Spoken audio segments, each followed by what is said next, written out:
Buenas noches a todos, compañeros.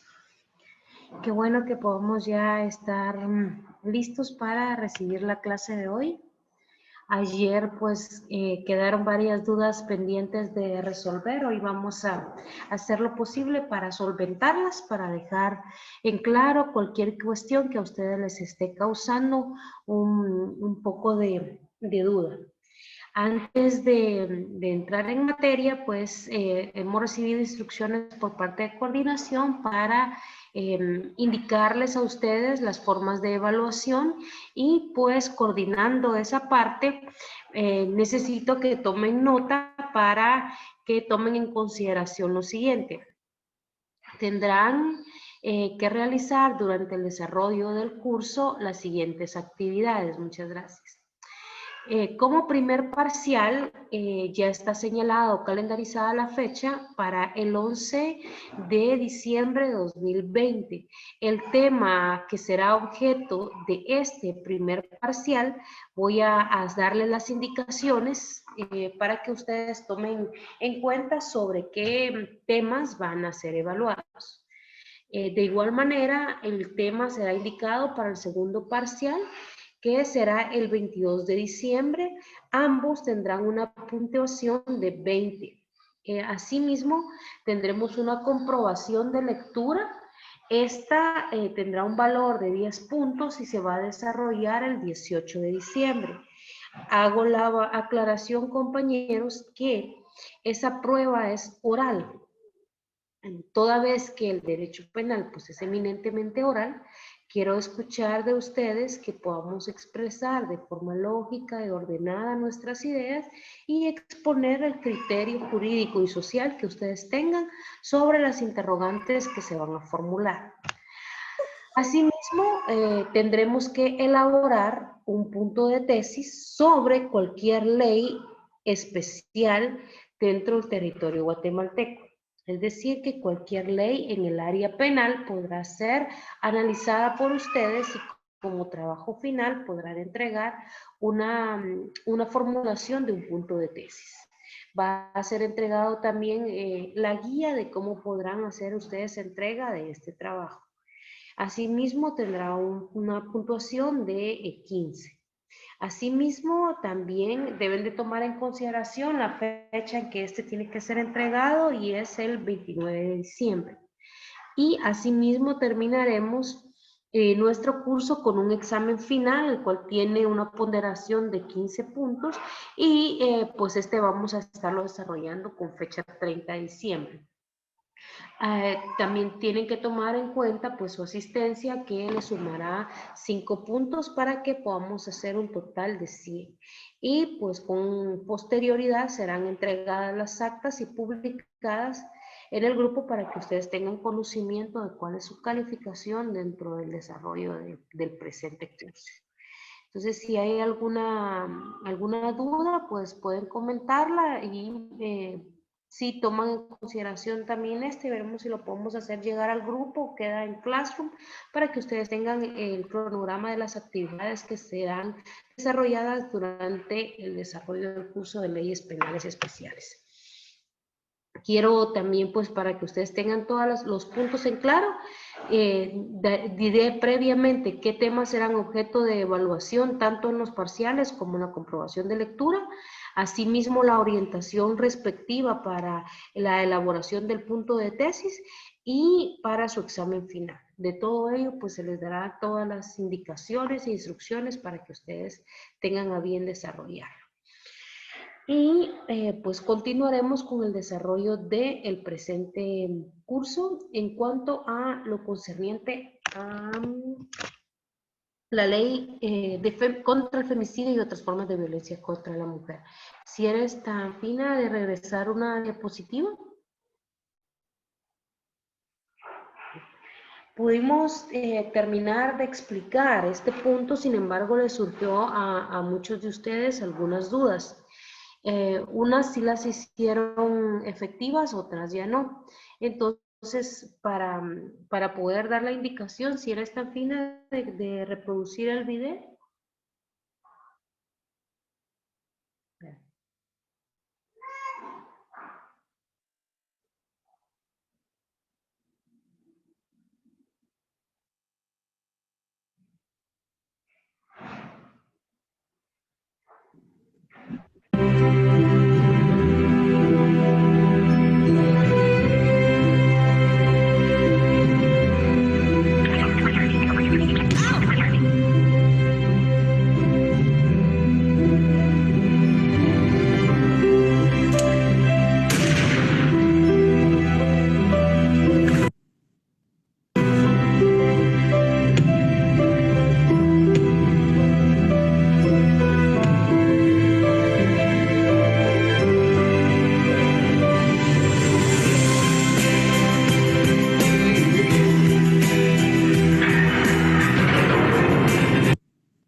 El video que pues, pudieron observar, compañeros, es una más de las campañas que se crean con la finalidad de poder orientar y empoderar a las mujeres acerca de los derechos que les asisten. Y reitero, así también poder orientar al resto de la sociedad acerca de las infracciones penales que se dan por acciones que van orientadas a vulnerar los derechos que le asisten a ellas. Hay algunas cuestiones que yo necesito resaltar y es en cuanto a determinar sujetos activos y pasivos de esta ley. Reitero, la norma determina que los sujetos activos son los hombres y los sujetos pasivos las mujeres, transformándolas de la siguiente manera: como victimario a un hombre y como víctima a una mujer. Sin embargo, dada la forma actual en que las legislaciones deben de proteger incluso más allá de la identidad de género, es que surge la cuestión que anteriormente les fue mencionada. Más allá, entonces, se ha pretendido proteger a quienes se consideren bajo ese presupuesto, y es entonces donde el Estado de Guatemala ya en algunos casos ha pretendido, ya ha ejercido la protección de algunos hombres bajo estas estrictas circunstancias. Sin embargo, la ley detalla cuáles son esos parámetros a quienes se consideran así, y en este caso vemos que va orientada a la protección de las féminas. No pretendo hacer alguna confusión o dejar un punto equidistante entre lo que marca la ley y la práctica procesal e internacional, sin embargo es esclarecerles a ustedes el punto en que realmente se da la práctica hoy en día. Es poderles enmarcar, reitero, el apartado jurídico y el apartado social y práctico de cada institución jurídica, de cada ley penal especial y de cada delito consagrado en cada una de ellas. Por ello es que se les dio la observación anterioridad, y también se les explicó, compañeros, que se respeta, se tutela o se da la independencia al criterio judicial. Sin embargo, también se toman en consideración los criterios de jurisprudencia para emitir las resoluciones. ¿Hay alguna otra duda en cuanto a esto? Recibí pues información que muchos de ustedes tenían ciertas inquietudes.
Disculpen, compañeros, tuve un pequeño inconveniente con mi computadora, pero ya estoy lista. No pude escuchar si hay dudas para que las podamos resolver.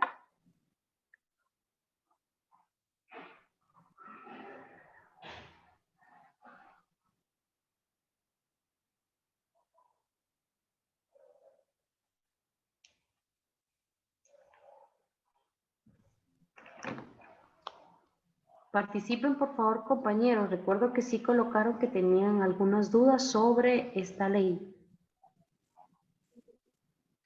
Noé Juárez. Buenas noches, licenciada. Buenas noches, mucho gusto. Mire, me quedó una dudita ayer pendiente con Muy relación bien. a lo que usted decía, el caso que creó jurisprudencia. Uh-huh. Usted indicaba de que ya se atienden pues a algunos hombres dependiendo las circunstancias, ¿verdad? Uh-huh. Pero mi pregunta es, en los lugares donde uno va a colocar sus denuncias, por ejemplo, el Ministerio Público y eso, ¿será que en la práctica las personas encargadas de tomar la denuncia ya están capacitadas en ese sentido? ¿O todavía como aquel prejuicio de que un hombre va como a contarse que sufrió violencia o ese tipo de cosas, licenciada? Sí, muy bien. De hecho, no, compañero, aún no están totalmente concientizados sobre esa situación.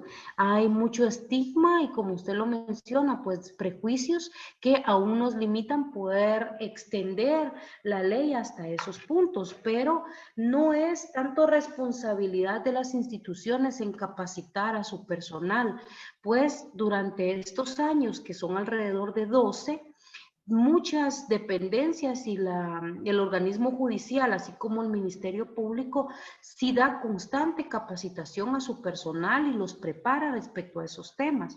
Sin embargo, reitero, aparte de que es nueva esta jurisprudencia, También debemos de considerar el apartado legal y como la norma nos señala quiénes son esos sujetos activos y pasivos, normalmente va a ser difícil que un hombre que busque la protección de un delito de violencia contra la mujer de manera inmediata tenga acceso a esa justicia y se le trate como una víctima mujer. Va a ser muy difícil que por ejemplo, en una fiscalía municipal, que en un juzgado de paz se le empodere a él de esos derechos, a diferencia que si llega una madre de familia y reitera o explica que fue víctima de agresiones, que fue víctima de puntapiés, de puñetazos, de maltrato, de golpes, en fin, va a ser muy distinto el trato que reciba esta mujer al trato que pueda recibir un hombre que pues en su relación desigual de poder asuma el rol de mujer. Entonces sí es bien interesante lo que usted menciona, pues no nos encontramos todavía empoderados sobre esa situación. De hecho, yo les comenté este caso porque a pesar de estar ya preparados para ello, como les expliqué desde que trabajaba en el Instituto de la Defensa Pública Penal, que es una institución que busca la capacitación constante también, se daba la creación con reciente inicio, ¿verdad?, de las unidades de género y buscaban tanto psicólogos como psiquiatras y trabajadores sociales que estuvieran preparados en esa área, que buscaran indagar acerca del derecho de género que tenía un auge en ese tiempo, ¿verdad? Buscaban estos expertos en la materia para ayudar a los profesionales del derecho en encuadrar o resolver estrategias de defensa en casos como estos.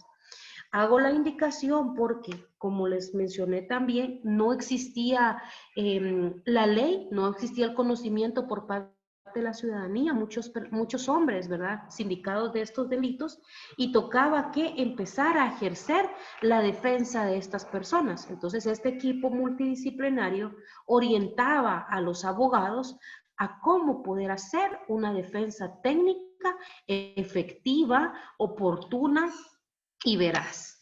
Asimismo, orientar también a las personas que habían sido sindicadas de delitos similares. Por ejemplo, me viene a la mente un caso bien interesante donde una mujer da muerte a su pareja. En este caso, ella procesada por parricidio. Cuando esta mujer enfrenta la situación, se empieza a hacer un análisis por parte de ese equipo y de los abogados defensores de este instituto y se dan cuenta que la mujer tenía antecedentes de violencia. Ella constantemente sufría agresiones por parte de su pareja. Y el hecho sucede de la siguiente manera. El esposo de ella era zapatero y mientras la agredía y la estaba estrangulando, en la intención de ella de poderse defender, toma una herramienta, no sé, para poderles dar un ejemplo ahorita, es una herramienta que las personas que se dedican a reparar zapatos colocan como en una base un metal donde colocan el zapato para poder tener firmeza y laborar sobre él. Pues la mujer en su agonía de salvar su vida, de defenderse, toma esta herramienta y con ella agrede a su pareja y la clava en la yugular, la clava en el cuello. Eso provoca el desangramiento y la muerte inmediata de su esposo sobre ella. Estas acciones, ¿verdad?, la fiscalía en ese tiempo lo consideró como un parricidio independientemente del contexto. Únicamente consideró que esta mujer dio muerte a su esposo. Luego de este análisis de la ley contra el femicidio y otras formas de violencia contra la mujer, estos especialistas empiezan a hacer un análisis y determinan que la mujer había sido víctima de daño psicológico, de daño físico, de violencia sexual, incluso de violencia económica por parte de su pareja, y que todo ese marco de violencia, ese ciclo de violencia en la que ella se encontraba, aparte actúa en una legítima defensa como instinto humano de protegerse. Esto permitió entonces a la defensa pública poder hacer una estrategia de defensa en favor de esta mujer y lograr en sí una sentencia absolutoria. Entonces se marcaba desde distintos aspectos el análisis de la ley. Buscaban pues capacitar, ¿verdad?, a los operadores de justicia o a todos los que trabajan en el área o el sector justicia para que tuvieran conocimiento de los alcances de la ley. Uno de esos alcances hoy en día es lo que estamos tratando, ¿verdad? Personas que, aunque biológicamente son hombres, tienen o ejercen un rol de mujer. En el caso que les platiqué de esta persona, se determinó que efectivamente ejercía ese rol, puesto que se unió o tenía una relación maridable con esta persona que le da muerte al final de todo, pero él permanecía en casa, él ejercía el cuidado incluso de dos de las hijas de este señor. Se dedicaba al cuidado, las preparaba para ir a la escuela, preparaba su comida, su ropa, les ayudaba con las tareas, es decir, ejercía el rol que normalmente las mujeres podemos ejercer dentro del hogar. Luego de ese análisis, pues se consideró que efectivamente en esa relación desigual, ella sí, o él sí, perdón, él sí reunía o ejercía todas esas funciones, todo ese rol. Pero esto, compañeros, no significa que ni todos los jueces, ni todos los fiscales, ni todos los auxiliares de justicia puedan, una, conocer el caso y la jurisprudencia, y otra, el marco legal de la ley, y en otro punto, ¿verdad?, que se sientan también humanamente dispuestos a proteger a estas personas, es decir, a estos hombres que ejercen los roles femeninos. Esto independientemente del criterio que podamos tener como persona, aún así se aplica dentro de un proceso. Si viene a mi despacho, por ejemplo, y soy un auxiliar de un juzgado de paz, soy un oficial y voy a recibir la denuncia, es muy probable que ni siquiera esté consciente de que le debo explicar a este señor que debe acudir a INASIF, que debe acudir a ser evaluado por un médico forense, a ser evaluado por un médico psicólogo o hasta un psiquiatra, o bien orientarle en ello. Entonces todavía Guatemala, aunque ha tenido varios avances, necesita tener pues mejoras en distintos puntos sobre la aplicación de esta ley. Entonces, si tienen más dudas, pues con mucho gusto, compañeros, si no, avanzamos a la siguiente. Buenas noches, licenciada. Buenas noches. Fíjese que yo tengo una duda, independientemente de la violencia contra la mujer, en el caso de las medidas de seguridad. No sé, si se diera un caso, por ejemplo, en donde el papá es víctima de violencia por su hijo y acude a un órgano a solicitar medidas que se pueden otorgar así de hombre a hombre, o que el hombre sea víctima de violencia de parte de su esposa, se pueden otorgar. Sí, de hecho, como explico, poco a poco vamos evolucionando y vamos mejorando en el acceso a la justicia. Esto ha sido mucho de controversia, pues la ley para erradicar la violencia intrafamiliar sí protege al todo el núcleo, no va dirigido solo a la protección de un esposo hacia una esposa, sino que se da de manera más amplia. Como usted lo ha mencionado, puede ser de un hijo hacia un padre, puede ser de un hijo hacia una madre, puede ser de un padre hacia hijos o hijas, o de manera indistinta. Estas medidas de seguridad ya se ha emitido incluso criterio constitucional que debe darse para la protección de la persona, no importa su género. Es para la protección de los miembros que integran un núcleo familiar. Esto ha permitido que las medidas de seguridad se den, de hecho, ¿verdad?, de la esposa, limitando a violentar al esposo. Y también he visto muchos casos de, por ejemplo, hijos violentar a los padres, también de padres en violentar a hijos. Esto, reitero, porque la ley tiene proporciones de protección amplia, ¿verdad? A todo este grupo familiar. Entonces sí se dan, compañera. Y no con ello tampoco quiero decir que no cueste que las den o que todas las personas estén conscientes de otorgarlas. Hay muchos jueces que aún no lo aplican, sin embargo, varios de ellos han sido instruidos para que sí apliquen las medidas de seguridad. Y con esto puedo explicarles o citarles algunas de las medidas. Y es, en primer orden, no perturbar, intimidar, coaccionar o limitar los derechos de la presunta víctima, independientemente si es hombre o mujer. Asimismo, acercarse al lugar de trabajo, perturbarlo en el lugar de trabajo, de estudio y de vivienda. También en algunos casos se da el que pueda salir de manera inmediata del hogar o de la residencia la persona presuntamente agresora.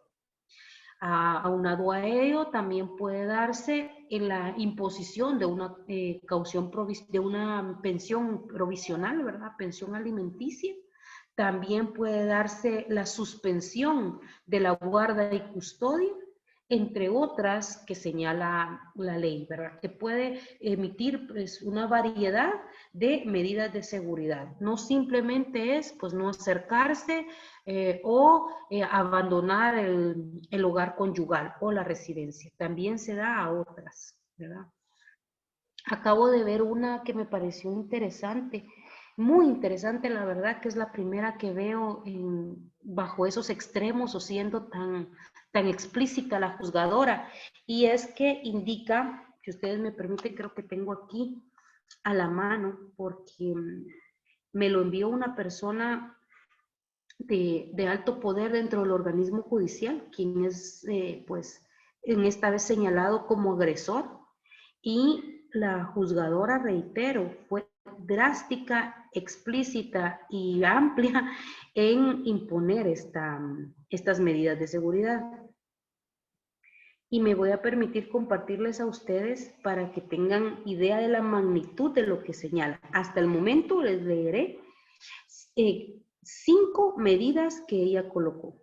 Y dice lo siguiente: que se ordena el allanamiento de morada cuando por violencia intrafamiliar por parte de la presunta agresora se ponga en riesgo la integridad física, sexual, patrimonial o psicológica de la presunta víctima y de cualquiera de sus habitantes, es decir, dentro de ese núcleo familiar. Asimismo, se le suspende provisionalmente a la presunta agresora de la guarda y custodia de sus hijos e hijas menores de edad. Esta me pareció muy interesante. Se le prohíbe a la presunta agresora que perturbe, intimide, insulte, hostigue, amenace, humille, controle, menoscabe la autoestima de la víctima o cause daño físico y psicológico. Asimismo, que lo haga de manera directa o a través de cualquier otra persona, es decir, a través de terceros, y que lo haga a ella o a cualquier miembro del grupo familiar. Asimismo, que lo haga de forma escrita, por vía telefónica, electrónica o por cualquier otro medio que ponga en peligro su vida o atente contra su integridad o patrimonio. Y también sigue la siguiente medida: se le prohíbe a la presunta agresora el acceso al domicilio permanente o temporal de la víctima, al lugar de su trabajo o estudio, o bien donde se encuentre. Asimismo, en la última dice, se fija a la presunta agresora la obligación de una pensión provisional. Lo que les di lectura, compañeros, es emitida durante este mes. El 1 de diciembre se emitió esta resolución por parte de una jueza de paz, donde, reitero, a una persona de alto poder dentro del organismo judicial les impuesta o les son impuestas estas medidas de seguridad. Fueron impuestas entonces bajo los regímenes de únicamente emitir una denuncia por violencia física y violencia psicológica. Mientras se dilucida el proceso, si se determina si realmente se da o no, ya se da la protección a través de las medidas de seguridad que son notificadas a la parte agresora, a la cual la ley también les otorga el plazo de 2 días o más por el término de la distancia para que puedan contestar y bien oponerse a esas medidas y dar su versión, su defensa, en fin, sobre ese tema. Entonces sí debemos estar conscientes que las medidas de seguridad pueden aplicarse a cualquier miembro del núcleo familiar siempre que éste esté siendo víctima de alguna transgresión a sus derechos. ¿Hay más dudas, compañeros? Licenciada, una pregunta. Sí. Si hubiera, pongámosle un ejemplo, una mujer que pide medidas de seguridad, indicando que el esposo le está causando daño psicológico, que la agrede o X razones, y esto es una mentira, es solo para que él no se acerque quizá a ver a sus hijos o algo. También es importante ese punto, compañera, porque de hecho muchas mujeres malutilizan la ley y el sistema. Infinidad de mujeres con mala intención que utilizan a su sabor y antojo las instituciones legales con el fin de perjudicar a su pareja y también pues de afectar en la relación paterno-filial que debe existir entre los padres y los hijos. Para ello, la ley también ya señala ciertas sanciones, ¿verdad? Que puede darse no solo entre los delitos contra el honor, porque recordemos que estamos hablando ante una autoridad señalando que la persona es responsable de ciertos hechos. Entonces puede incurrir en calumnia, difamación o perjurio. Cualquiera de esos delitos contra el honor que afecten o atenten la integridad de la persona en su aspecto, pues, de honorabilidad. Pero aparte de ello pueden incurrir en sanciones penales de otra índole y en este caso puede ser el delito de denuncia falsa o la simulación de delito. Por lo que luego de realizar una investigación y dándole la oportunidad al presunto agresor, ¿verdad? O al sindicado, de que haga uso de su derecho material y técnico de defensa, aporte los medios de prueba pertinentes, él después, al tener una sentencia, eso sí, al tener una sentencia absolutoria firme que demuestre que no es responsable de esos hechos, puede proceder legalmente en contra de esta mujer por cualquiera de las acciones en que haya incurrido. Reitero, por simulación de delito, por denuncia falsa, por difamación, por calumnia o cualquier otro que pueda darse. Pero sí hay muchos casos que se malutilizan, compañera. Le asiste la razón. ¿Hay más dudas, compañeros? Porque este tema es bien interesante y es bueno que participemos y la solventemos de una vez. En lo que yo pueda ayudarles, con todo gusto, y en lo que esté a mi alcance y conocimiento, también. Licenciada, buenas noches. Buenas noches. Más que una duda, bueno, es como, ¿cómo le puedo decir? Yo escuché de un caso donde una persona, una mujer, pues provocaba golpes en su cuerpo y fue a poner la denuncia a, no sé si fue al Ministerio Público o al Juzgado de Familia, algo así. Entonces, yo creo que usted comentó que se tiene que hacer como un examen, ¿verdad? Algo así. Pero ahí determinan si los golpes se los dieron o ella se los dio o cómo sería. Muy bien, me parece interesante eso. Fíjese que en algunos casos y muy pocos, el médico forense tiene la habilidad para poder señalar si los golpes son provocados por otra persona o son autoinfringidos. A diferencia de otros, pues de otros especialistas o de otros países como en Estados Unidos, donde la tecnología y el expertise de los profesionales es distinto, ellos incluso buscan esclarecer ese punto, si son o no autoinfligidas. Guatemala, para serle honesta, no es tan precisa en determinar esos puntos. Se ven en masa o en bloque este tipo de delitos que constantemente las mujeres llegan al médico forense y él no se detiene a determinar este extremo. Simplemente ve que tiene golpes, el tiempo que va a tener de curación y cuánto más o menos podría tener de suspensión a sus labores y emite su dictamen y listo, sin prestar más atención a ello. En muy pocos casos yo he tenido la oportunidad de experimentar o de requerir la ampliación de este informe para que el perito entre y determine sobre esta postura o sobre este extremo. En 2 oportunidades me ha tocado que solicitar a través de memoriales, como lo señala el artículo 315, que los abogados defensores podemos proponer el diligenciamiento de medios de prueba, donde he tenido que solicitar la ampliación o la realización de nuevos dictámenes a efecto de solventar esas dudas. Y en otros casos también he visto donde se han dado hasta 3, 4 ampliaciones de los informes para que los peritos se pronuncien sobre los extremos que es de interés para el esclarecimiento de la verdad, tanto de interés de la fiscalía como de interés para los defensores, ¿verdad?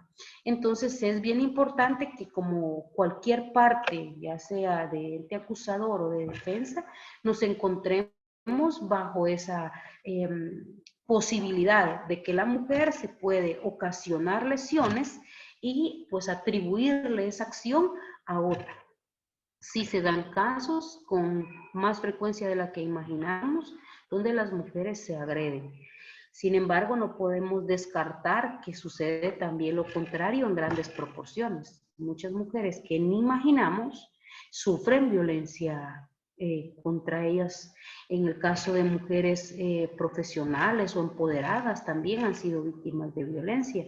Y en muchos casos el temor a ser pues objeto de evaluaciones o de comentarios o estar bajo el vox populi, ¿verdad? Que todo el mundo comente sobre esa situación, al ser algunas figuras públicas, se limitan a colocar la denuncia. Entonces tenemos que analizar que esta situación genera graves conflictos en la sociedad guatemalteca, desde todos los puntos o perspectivas que podamos imaginarlo, desde, reitero, mujeres agredidas por sus parejas, desde mujeres violentando la ley, desde mujeres utilizando la ley de mala manera, desde hombres coaccionándolas para retirar la denuncia, desde mujeres siendo bien agredidas y todavía retirar la denuncia por temor a no tener que comer porque dependen económicamente de su pareja. Entonces es una cuestión social mucho más extensa de la legal. Solo entrar a conocer los aspectos legales ya nos lleva a un gran debate, a un gran análisis y más allá del aspecto social. Compañeros, yo he visto casos extremos de mujeres retirando denuncias. Soy mujer y pues me interesa la protección de ellas.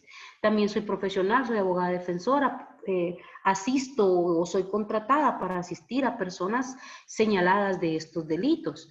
Entonces debo centrarme en un punto objetivo y ejercer mi trabajo, una buena defensa a través de un debido proceso, pero también pensar en que no se vulneren los derechos de las víctimas. Y es bien difícil entrar en un punto medio equilibrado sobre esta situación. El caso que más me llamó la atención, aparte del que voy a comentarles, es el caso de Silvia, donde su esposo con un machete le corta la mano. Compañeros, le corta entre la muñeca y el codo. Y en el tormento de que le corta la mano, busca ayuda, de hecho la traen acá al hospital de Cuilapa y procuran rescatar esa mano. Sin embargo, al no utilizar el proceso normal de colocarle en hielo y proteger esos tejidos, fue imposible recuperarle el miembro a Silvia. Y aparte de eso, durante pues unos días ella se siente mal y a los pocos ya lo está visitando en el Boquerón y al poco tiempo realiza visitas conyugales y al poco tiempo queda embarazada de él y busca retirar la denuncia, busca seguir teniendo este tipo de relación de pareja, aún siendo víctima de una situación tan grave como esta, porque causa un daño permanente. Una de las veces vi a Silvia pues cambiando al bebé que tuvo producto de este embarazo mientras su esposo estaba en prisión, cambiándola en una banqueta, así en la calle, en el piso, y luchando la pobre mujer para poder hacer ese cambio de pañal con una sola mano.